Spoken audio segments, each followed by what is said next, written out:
साबुन लगाउने हो भाइ। ब्रस ल्याउनु भयो त ब्रस ब्रस पनि लिएको छु। खै देखाउनु त कस्तो ब्रस ल्याउनु भयो पखन यसलाई अहिले पहिला यहाँ मजाले साबुन नि लगाउनु परेन एउटा साबुन लगाउनु पर्छ मलाई साबुन पनि लगाउनै जान्दैन क्या कर रहे हैं यार तू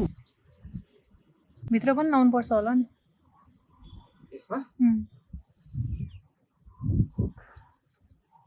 पुग्यो होला हौ साबुन त अब ब्रस लागेपछि टल्किन्छ ल साबुन भयो अब ब्रस लगाउने बेला हो या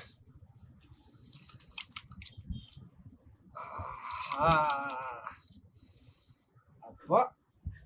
मस्त ये क्या है त होला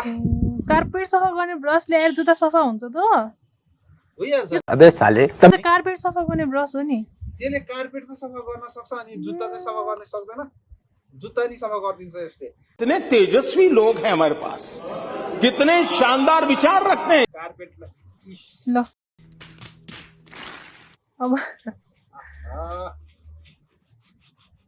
जिउभरि सबै साबुन साबुन हुने भयो केही हुँदैन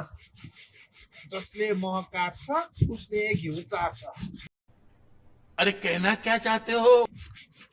भनेको जस्तै हो यो ल अब साबुन लगाइसकेपछिको फिनिसिङ हेरौँ है एकैचोटि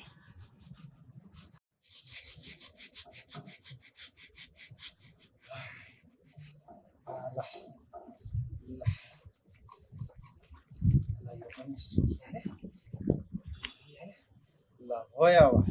खै त निचारेर राख्नु पर्दैन होइन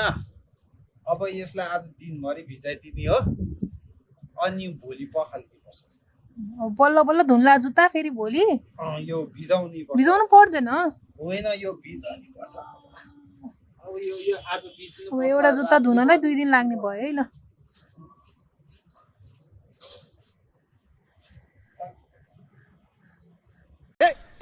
ये परखा कहाँ जाना लागे को